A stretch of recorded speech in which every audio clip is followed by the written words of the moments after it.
Welcome back. And ఈరోజు ఈ వీడియోలో అక్షయ్ కుమార్ అండ్ నటించిన వెల్కమ్ టు ద జంగిల్ అనే ఒక దిక్కుమాల సినిమా చూశాను భయ్య.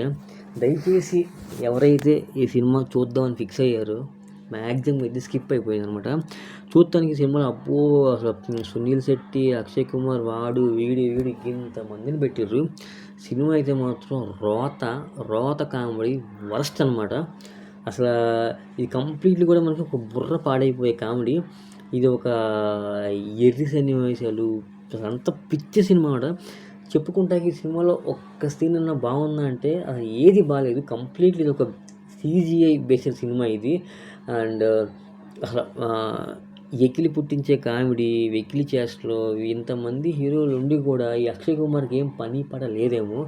ఆల్మోస్ట్ ఏ సినిమా ఒప్పుకుంటే ఆ సినిమా కనీసం సంవత్సరానికి 5-6 సినిమాలు తీసేయడం, వదిలేయడం, అది ఎవడు చూడు. సినిమా అయితే వరస్ట్ అనమాట.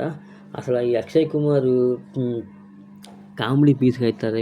ఆ దిశా పటాని ఉంది, అది ఎందుకుందో ఏంటో దానికైతే ఏం అర్థం కాదు. అసలు అవన్నీ ఆ ఇప్పుకొని చూపించడానికి మాత్రమే అయితే ఆ దిశా పటాని అయితే ఉందన్నమాట. ఇది కంప్లీట్లీ కూడా ఇందులో మనకి జానీ లీవర్, ఫరీదా జలాల్, కిరణ్ కుమార్, పరేష్ రావల్ వంటి ఎంతోమంది ఉన్నారు సీనియర్ యాక్టర్లు. వీళ్ళందరిని పెట్టినా కూడా రొట్ట cinema. Completely slow narration, boring, అంతా బిగబట్టుకుని నవ్వాల్సినంత సినిమా ఇది. సో ఈ సినిమా కంప్లీట్లీ కూడా ఎలాంటి ఒక స్టోరీ కానీ నెరేషన్ కానీ చూద్దామన్నా ఇవన్నీ ఏం లేదు. కంప్లీట్లీ ఒక బోరింగ్ సినిమా ఇది. అండ్ ఏదో ఇంతమంది యాక్టర్లు ఉన్నారు కేవలం వాడిని చూడటానికే అనమాట ఈ welcome to the jungle movie. ఇది కంప్లీట్లీ కూడా గ్రీన్ మ్యాటెడ్ బేస్డ్ మూవీ. ఇది రియలిస్టిక్గా ఉండవు, అంతా ఏదో ఒక CGI, ఒక చిన్న పిల్లల గేమ్ లెక్క ఈ సినిమా అయితే ఉంటుంది అనమాట. దాదాపు 20 మంది పైగా అయితే దీంట్లో ఉన్నారు. దిశా పటాని, జాక్వెలిన్ ఫెర్నాండెజ్ వంటి కొందరు పాత్రలు ఉన్నా కూడా ఈ సినిమా అయితే ఏమీ లేదు. సినిమా అయితే అంతా బుష్ అవ్వాలన్నమాట. సో అసలు ఇది కంప్లీట్లీ కూడా ఒక టెంపరీ బేస్డ్ కదా.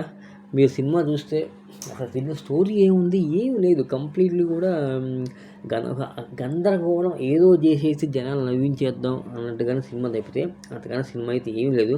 సో ఈ సినిమాలు చెప్పుకుంటే ఎలాంటి రివ్యూ తొక్కతోలు ఏమీ లేదు. సినిమా ఎట్లున్నాయంటే సినిమా అయితే వరస్ట్ అనమాట. సో ఎవరైనా సరే డబ్బులు ఎక్కువయ్యి ఖాళీగా ఉంటే సరదాగా ఇంట్లో కూర్చొని తినండి, కానీ దయచేసి మాత్రం ఈ వెల్కమ్ టు ద జంగిల్ సినిమాకి మాత్రం పోకుర్రి. సినిమా అయితే వరస్ట్గా ఉందన్నమాట. సినిమా అస్సలు చూడొద్దు. డబ్బులు వేస్ట్, టైం అంతకన్నా వేస్ట్. ఓకేనా. సో ఈ సినిమాకి నేను ఇచ్చే రేటింగ్ 1/5 అనమాట. సో ఎవరైతే సినిమా చూద్దామని ఫిక్స్ అయ్యారో OTTలో వస్తే ఫ్రీగా చూడొచ్చు, లేదా మూవీ రూల్స్లో HD ప్రింట్ రెడీగా ఉంది, చూసుకోర్రి. సో ఇది నా రివ్యూ బేసిక్ సినిమా గురించి. అంటే ఈ సినిమా నేను తప్పు పట్టట్లేదు. అంటే డబ్బులు ఎందుకు వేస్ట్ చేసుకోవడం. సినిమా బాగుందనుకో, ఓకే బాగుందని చెప్తాం, బట్ కానీ సినిమా బాగాలేదే, వరస్ట్ సినిమా అనమాట. సో ఇది నా ఎక్స్పీరియన్స్ అనమాట. ఓకే మీ డబ్బులు ఎక్కువ చూద్దాం అనుకుంటే చూడవచ్చు అనమాట. సో ఇది నా రివ్యూ అయితే. ఒకవేళ మీకు వీడియో నచ్చితే వీడియో లైక్ చేయండి, షేర్ చేసుకోండి, సబ్స్క్రైబ్ చేయండి. And see you on the next movie review. Thank you so much.